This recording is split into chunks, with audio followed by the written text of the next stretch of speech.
Bonjour chers camarades, bonjour chers compatriotes. Suite à la demande explicite de tout un chacun, à travers vos messages au niveau des réseaux sociaux, je vais faire cette petite vidéo de présentation de cet ouvrage. Notre dernier ouvrage que nous avons intitulé « Le destin de la nation ». Le Congo n'est pas à vendre. Il suffit d'aller sur Amazon ou sur n'importe quel moteur de recherche, taper « Le destin de la nation », : le Congo n'est pas à vendre. Des Zoro Bilel Ingeta Solarien, et vous aurez des liens pour vous procurer de l'opus. Voilà. Dans cette petite présentation, je vais vous faire une sorte de diapositive qui va nous expliquer de manière panoramique ce qui est dans l'entièreté de l'ouvrage. Je vais m'arrêter très souvent pour ne pas rentrer en profondeur, histoire de laisser l'occasion à tout un chacun de pouvoir lire et de comprendre. Parce que lorsque nous écrivons des livres, lorsque nous réalisons des œuvres, l'idée est que cette œuvre-là, bien que ça soit partie d'une idée claire, d'une idée précise ou alors d'une improvisation, mais que ces œuvres-là, ces opus, ces ouvrages puissent devenir polysémiques, ouvrir des portes, des fenêtres et que sa lecture ne soit pas monolithique ou linéaire. Nous voulons une lecture polyphonique. Voilà pourquoi nous laissons à chacun les soins de faire son interprétation par rapport aux informations, aux affirmations, aux infirmations et aux propositions que nous mettons à la disposition de tout le monde.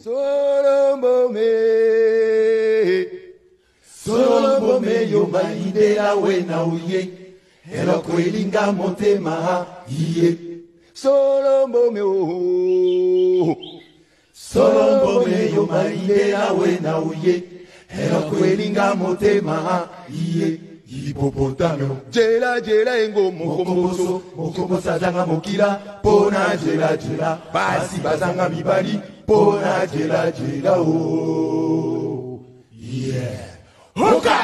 De prime abord à l'introduction, nous faisons une analyse exhaustive de la situation en RDC, c'est-à-dire la situation de la RDC depuis 1996 à aujourd'hui. Nous sommes en 2025, mois d'août. Pourquoi nous partons de 1996? Parce que d'après les informations que nous avons, d'après la réalité que nous connaissons, l'occupation, l'agression étrangère par des troupes venues du Rwanda, du Burundi, de l'Ouganda, de la Tanzanie, du Kenya, du Soudan, de l'Angola, de l'Afrique du Sud, a bel et bien commencé le 10 octobre 1996. Et cette occupation-là a engendré des guerres qui ont voulu qu'aujourd'hui nous puissions parler du génocide bantou actuel.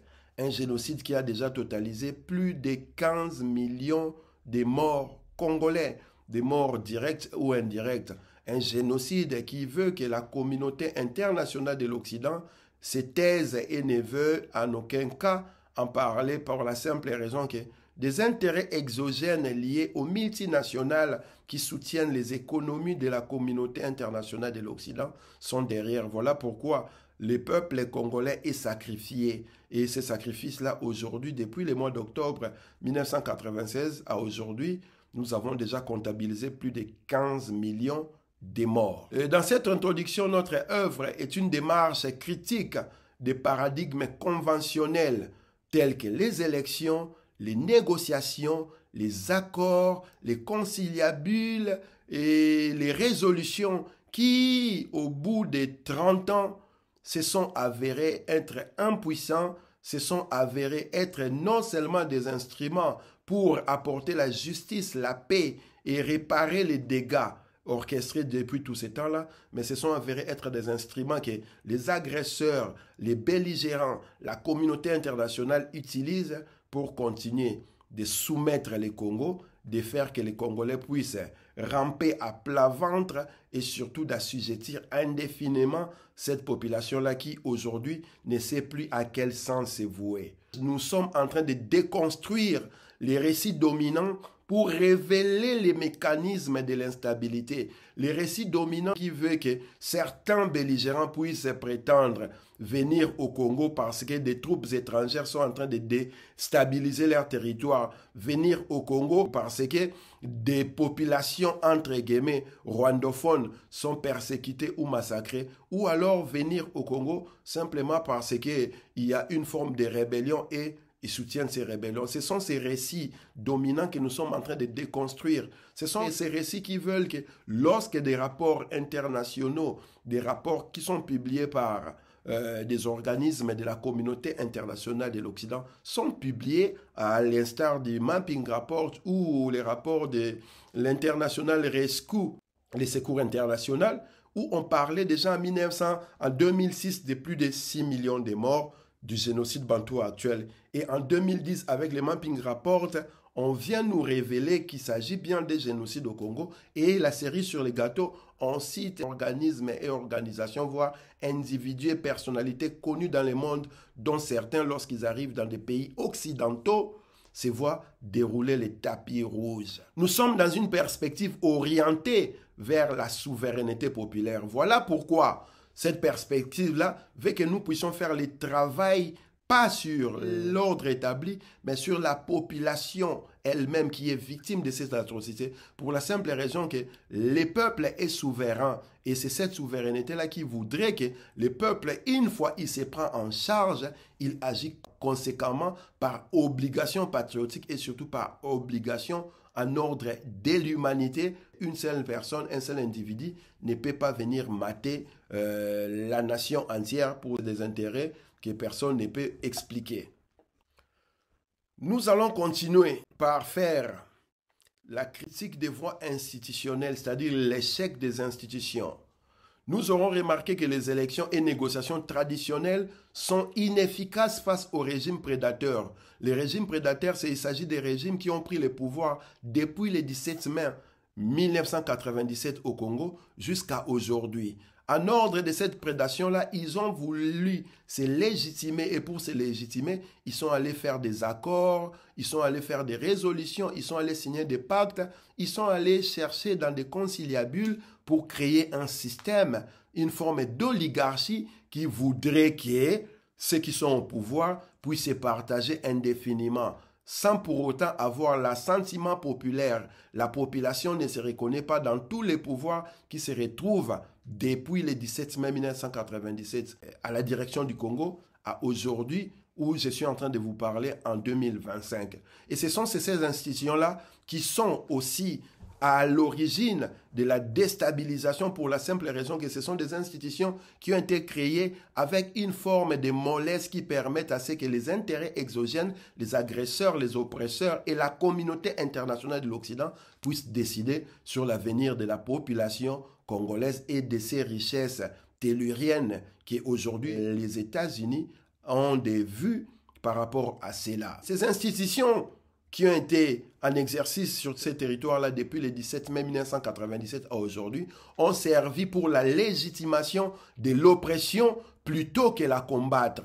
Ils vont légitimer l'oppression dans le sens que on va vous obliger à aller dans des négociations et ces négociations-là vont pondre au final un gouvernement. Et ce gouvernement-là sera un gouvernement qui sera organisé, qui sera composé des belligérants, c'est-à-dire des oppresseurs, des prédateurs, des génocidaires, des auteurs des crimes imprescriptibles qui vont se retrouver comme étant des généraux, des officiers de l'armée, qui vont se retrouver comme étant des sénateurs, qui vont se retrouver comme des députés, des ministres, voire vice-présidents et présidents de la République. Et parmi ces accords qui ont favorisé cette démarche-là, vous avez l'accord de Lusaka de 1999 qui a capoté mais qui a ouvert une porte vers les dialogues de Sun City qui n'a pas non plus abouti et ce qui a fini par l'accord, les dialogues de Pretoria qui vous a donné la formule magique de 1+4. Un président avec 4 vice-présidents. Une organisation depuis l'histoire de l'humanité qui n'a jamais existé. Nous étions dans une forme de direction par 5. Et les 5 dirigeants de ces pays-là provenaient des mouvements belligérants, des mouvements qui sont encore aujourd'hui responsables du génocide bantou actuel. Et les dialogues de Pretoria ayant capoté, ils sont allés à l'accord de Goma en 2008 qui a capoté. Ils sont allés à l'accord cadre d'Addis Abeba en 2013 qui a capoté. Ils sont allés à l'accord de Saint-Sylvestre en 2016 qui a prolongé les pouvoirs de Kabila dont les mandats étaient finissants l'année même à 2 ans en plus, violant unilatéralement la constitution congolaise et offrant à un pseudo-dictateur génocidaire le temps de répit pour se réorganiser en vue des prochaines belligérances dans ces pays-là. Et comme cela ne suffisait pas, nous avons entendu les accords entre Félix Tshisekedi et les M23, ces accords qui ont voulu que les M23 viennent habiter à Kinshasa pendant pratiquement une année, logés et nourris par les frais des contribuables congolais. Ces accords-là n'ont pas empêché aux M23 de reprendre les armes en 2021.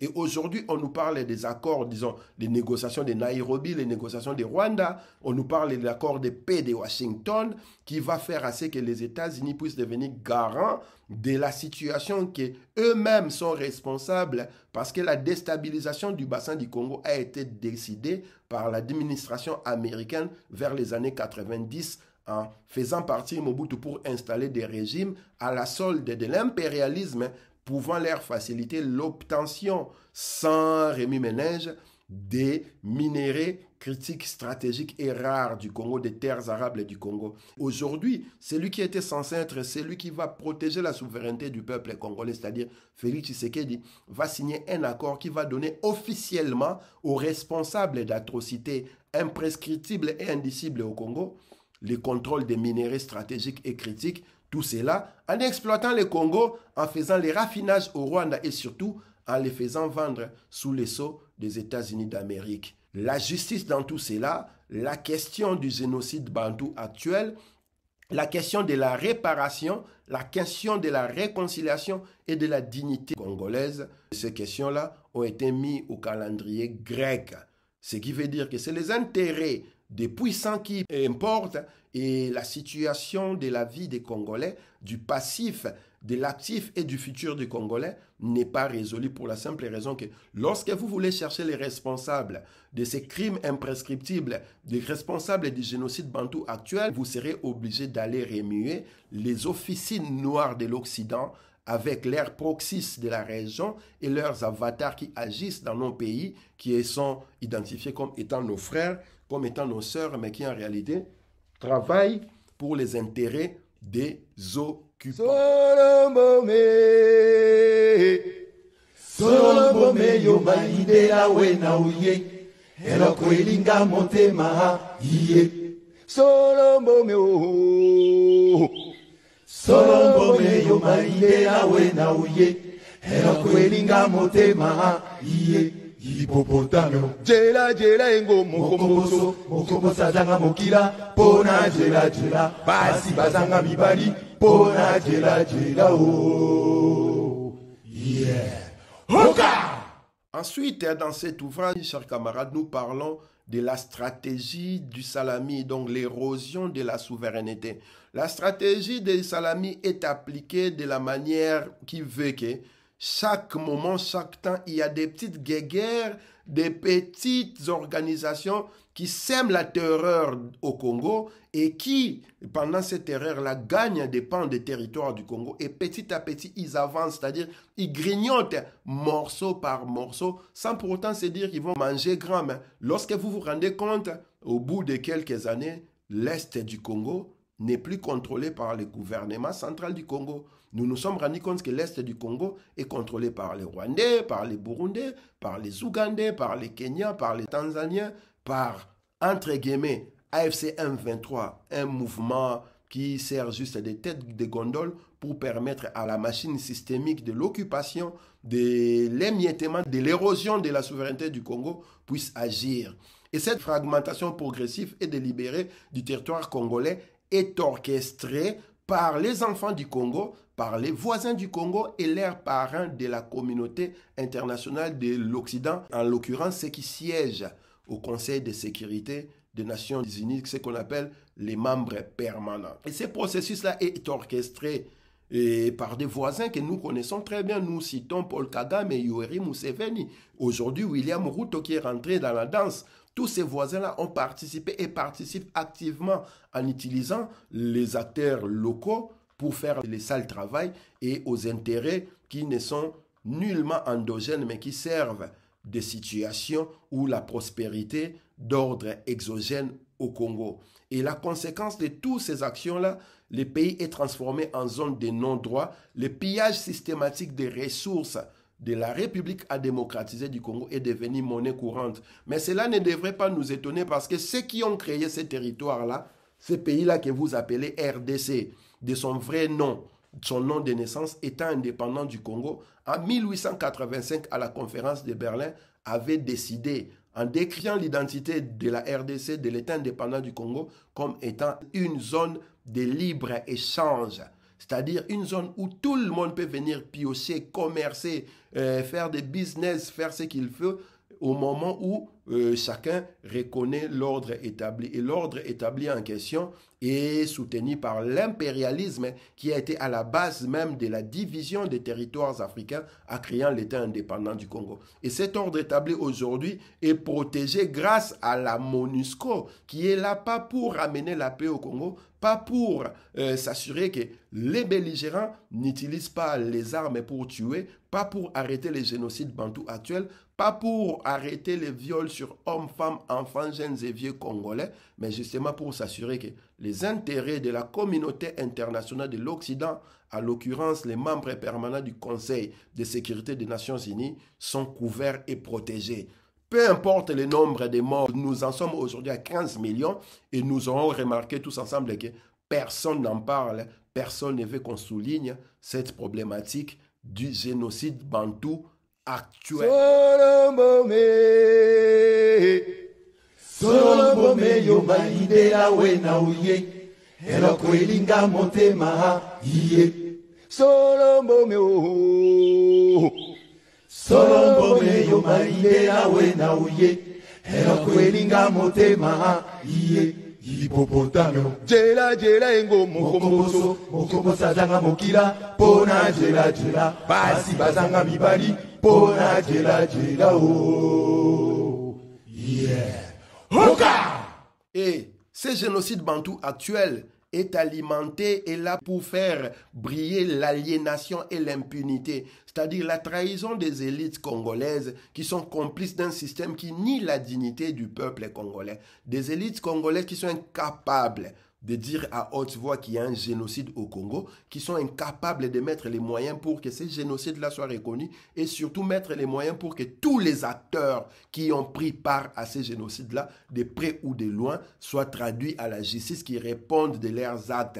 Ces acteurs-là sont incapables de demander la réparation, la justice pour le peuple congolais. Donc la dignité du Congolais n'existe pas. Voilà pourquoi il y a cette absence criante de la justice et de l'impunité sur des crimes de masse dont les auteurs sont connus, dont les auteurs aujourd'hui sont encore dans les armées congolaises, sont au pouvoir au Congo. Ils sont ministres, ils sont sénateurs, ils sont députés, ils sont officiers dans les armées congolaises, pendant que leurs victimes les voient parader à Kinshasa comme partout au Congo sans qu'il y ait de justice. Et dans ces conditions-là, la paix ne peut avoir lieu. Voilà pourquoi nous parlons du génocide bantou actuel. Pourquoi nous parlons du génocide bantou actuel? Nous sommes précis parce qu'il y a une manœuvre qui veut éradiquer les bantous de ces territoires-là du bassin du Congo. Et lorsque nous parlons du génocide, c'est un mot, un concept qui a été créé par Raphaël Lemkin. Génocide est un mot composé, c'est un mot valise qui est composé de deux mots. Yenos, en grec, qui signifie race, ethnie, tribu, et side, qui vient de sidere en latin, qui veut dire tuer. Donc, yenos sidere, ça donne génocide, tuer les races, tuer les peuples. Mais quel peuple on est en train de tuer aujourd'hui? C'est le peuple bantou qu'on tue. Et je dois rappeler que ce n'est pas le premier génocide bantou que ce territoire-là connaît. C'est depuis le 14e, 15e siècle que des génocides sont opérés sans pourtant que le monde réagisse. Et le plus récent, sans doute le génocide du caoutchouc, orchestré par Léopold II entre 1885 et 1908. Un génocide qui a coûté la vie à plus de 15 millions de Congolais comme aujourd'hui. Un génocide qui à l'époque a mangé la vie à plus de 1 tiers, voire 2 tiers de la population congolaise s'il faut nous fier aux propos tenus par l'abbé Rinchon, Dieudonné Rinchon. Et c'est là aussi et au vu de tout le monde avec une impunité déconcertante. Voilà pourquoi il faut que nous puissions parler du génocide bantou actuel. Pour faire accepter, admettre ces génocides-là, réclamer la justice, réclamer la réparation et surtout réclamer la dignité du peuple congolais. Ce sont les élites congolaises, ce sont les acteurs sociaux, politiques, économiques, c'est l'intelligence congolaise, c'est les pouvoirs, c'est l'État congolais. Et vous allez vous rendre compte que ces organes-là, cités étant eux-mêmes complices de la situation du peuple congolais aujourd'hui, ils se sont résignés dans un silence assourdissant à tel point que même l'univers paraît bruyant que ce qui se passe au Congo par rapport au génocide bantou actuel. Solombome yo maide la wena uye eloko elinga motema iye Solombome yo maide la wena uye eloko elinga motema iye Hippopotamio jela engo mokomboso zanga mokila pona jela basi bazanga mibali pona jela oh yeah Hoka. Et le rôle des Nations Unies, la faillite des résolutions des Nations Unies. Nous sommes en train de faire une analyse critique du Conseil de sécurité des Nations Unies parce qu'ils ont pondu des résolutions et des résolutions qui avaient pour objectif de contraindre ceux qui tuent au Congo, les belligérants, de les ramener à l'ordre. Ces résolutions-là, elles avaient pour objectif d'obliger les belligérants à cesser les faits et à pacifier la région. Ces résolutions-là avaient pour objectif de mettre hors d'état de nuire tous les criminels, ceux qui tuent au Congo, ceux qui continuent d'assassiner les Congolais, ceux qui sont responsables du génocide bantou actuel. Mais nous nous rendons compte que ces résolutions-là avaient montré l'inefficacité à protéger les populations et à imposer la justice. Les intérêts géopolitiques et la manipulation du droit international ont pris les devants sur la souffrance du peuple congolais. Il fallait protéger Paul Kagame, il fallait protéger Yoweri Museveni, il fallait surtout protéger l'air commanditaire dans l'administration américaine, l'air commanditaire qui siège au Conseil de sécurité des Nations Unies qu'on appelle les membres permanents, l'air commanditaire qui sont des multinationales dont les sièges se trouvent dans des pays qui ordonnent avec les institutions de Bretton Woods. Donc, les commanditaires qui sont les potentats de l'Occident. Et tous ces gens-là, il fallait les épargner parce que la vérité, une fois dite, la justice aurait demandé des comptes à tous ces gens-là et ça aurait fait un scandale mondial. Voilà pourquoi il fallait se taire. La présence de la MONUSCO au Congo en est un exemple. La MONUSCO est l'une des organisations militaires des Nations Unies, une des plus grandes organisations, mais qui s'est avérée être impuissante au Congo depuis 2001. Que cette organisation-là est au Congo. Nous sommes aujourd'hui en 2025. La belligérance continue, les criminels continuent de se pavaner librement, de faire ce qu'ils sont en train de faire tranquillement, sans s'inquiéter. Ils arrivent même à négocier entre eux. Voilà pourquoi un des membres de la MONUSCO, à un certain moment donné, en 2007-2008, on lui a posé la question de savoir pourquoi la MONUSCO n'intervenait pas pour arrêter Kunda Batouare. Et le monsieur a répondu à haute voix, no Kunda Batouare, no job. C'est-à-dire que ces rébellions-là, entre guillemets, ces agressions-là, permettent à ce que la MONUSCO et les membres du Conseil de sécurité des Nations Unies puissent s'approvisionner dans des minerais stratégiques critiques, dans les termes de financement, et leurs multinationales qui embauchent leur population puissent en majorité l'argent nécessaire pour leur travail dans nos territoires. Voilà pourquoi la déstabilisation du Congo doit continuer. Voilà pourquoi les résolutions des Nations Unies depuis 1998 à aujourd'hui ont été et sont toujours inefficaces, ne peuvent rien faire. Ceux qui prennent ces résolutions sont complices de la situation désastreuse du Congo. Solombome yo maide la wena uye eloko elinga motema iye Solombome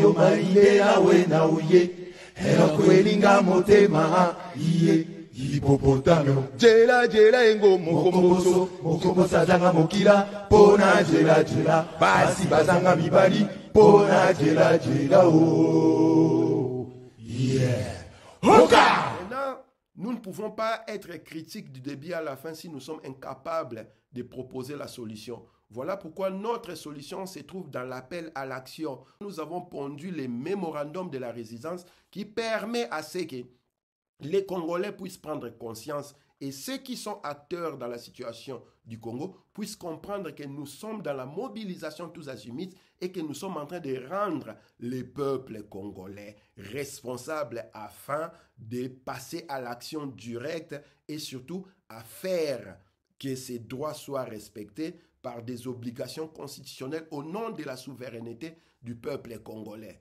Notre objectif dans ces mémorandums-là est de restaurer la souveraineté et redéfinir les destins nationaux.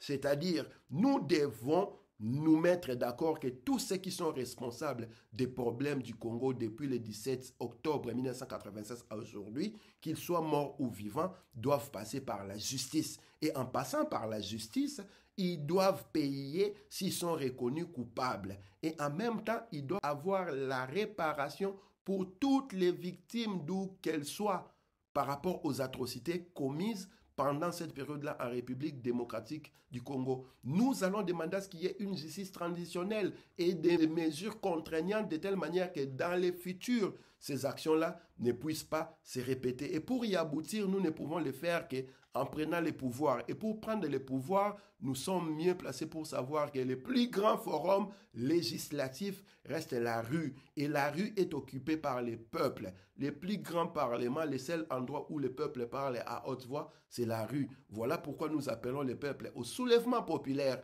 Et voilà pourquoi nous faisons comprendre à cette population-là que sa souffrance comme sa salvation ne dépend que d'elle. Au moment où elle va prendre en main ses responsabilités et passer à l'action directe, elle va mettre hors d'état de nuire les avatars, les proxys et l'impérialisme qui les assujettit. Solomome, Solomome yo maidela wena uye, elokwelinga motema iye. Solomome oh, Solomome yo maidela wena uye, elokwelinga motema iye. Hippopotamio jela jela engo mokomboso mokombosa zanga mokila pona jela jela basi bazanga mibali pona jela jela oh yeah Hoka. L'appel au peuple comme étant la seule source du changement est un acte refondateur de la souveraineté, c'est-à-dire nous allons à travers cette résistance populaire redonner les droits et faire comprendre au peuple l'obligation d'agir pour créer effectivement un état de droit. Parce que si le peuple n'agit pas, il n'y aura pas de création d'état de droit. Si le peuple n'agit pas, il n'y aura pas d'ici de sortie de la crise où nous sommes. Et les premières victimes, ceux qui paient en plus les frais, c'est toujours le peuple. Et voilà pourquoi pour affermir, pour booster nos propos, nous avons cité une pléthore de références aux penseurs politiques, aux penseurs des révolutions, aux philosophes, etc., histoire de faire comprendre que les propos que nous tenons, même si ces propos-là naissent de la souffrance intrinsèque que nous avons dans nous, nous pouvons aussi les justifier à travers la mémoire des luttes dans le monde. Et entre autres, nous avons cité John Locke qui en parle et voir Frantz Fanon en ce qui nous concerne dans la lutte de la libération. Le peuple doit redevenir les sujets politiques et pour redevenir ces sujets politiques, le peuple doit sortir dans la rue et en sortant dans la rue, le peuple va s'affranchir de ces institutions-là dévoyées, de ces institutions corrompues, de ces institutions qui ne sont pas au service de la nation. Solomome, Solomome yo maidela wena uye. Elokwelinga motema iye. Solomome oh, Solomome yo maidela wena uye. Elokwelinga motema iye. Hippopotamio jela jela engo mokomboso mokombosa zanga mokila pona jela jela basi bazanga mibali pona jela jela oh yeah Hoka. Et en conclusion, nous devons dire que le Congo n'est pas à vendre. Le Congo n'est pas un marché. Le Congo est une nation. En lisant cet ouvrage, vous allez comprendre depuis la stratégie des Salami jusqu'au mémorandum de la résistance, nous ne faisons que conscientiser totalement la population en mettant le peuple en face de la réalité qu'il vit pour la simple raison que cette réalité-là est générée par la communauté internationale de l'Occident, est générée par des proxys de la communauté internationale de l'Occident, est générée par les avatars de l'Occident qui sont nos propres frères, mais qui ne travaillent pas pour les intérêts du peuple, pour les intérêts de la nation, pour les intérêts du pays qui est la République à démocratiser du Congo. Voilà pourquoi nous faisons un appel à la refondation et à la justice transtemporelle et transitionnelle pour le Congo. Et l'avenir de la nation ne peut être négocié sans l'approbation du peuple. Nous refusons tous les processus, toutes les procédures qui veulent que accord de paix, ceci, dialogue, c'est là, conciliabule, ceci, conciliabule, c'est là, accord de paix de Washington, accord de paix d'Addis Abeba, accord de paix de Lusaka, accord.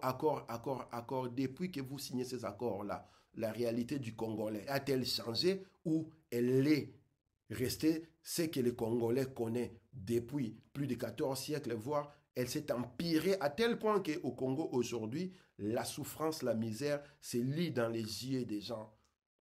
Peuple congolais, chers camarades, chers panafricanistes et panafricains, je nous propose à tous de faire de manière à ce que cet ouvrage, Le destin de la nation, arrive dans les mains utiles pour la salvation de la nation Congo. Et c'est un ouvrage, je répète, qui est disponible sur Amazon.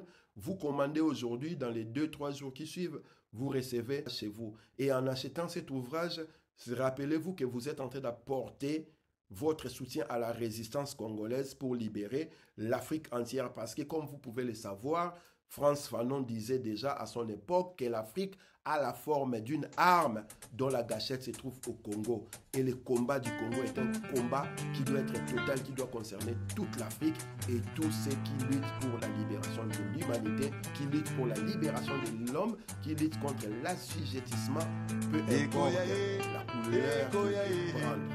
C'était les camarades Zorobilel Ingeta, auteur des opus Bantoukratie 2021, la révolte de l'esprit, et aujourd'hui les destins de la nation. Tous ces ouvrages sont disponibles sur Amazon. Ingeta!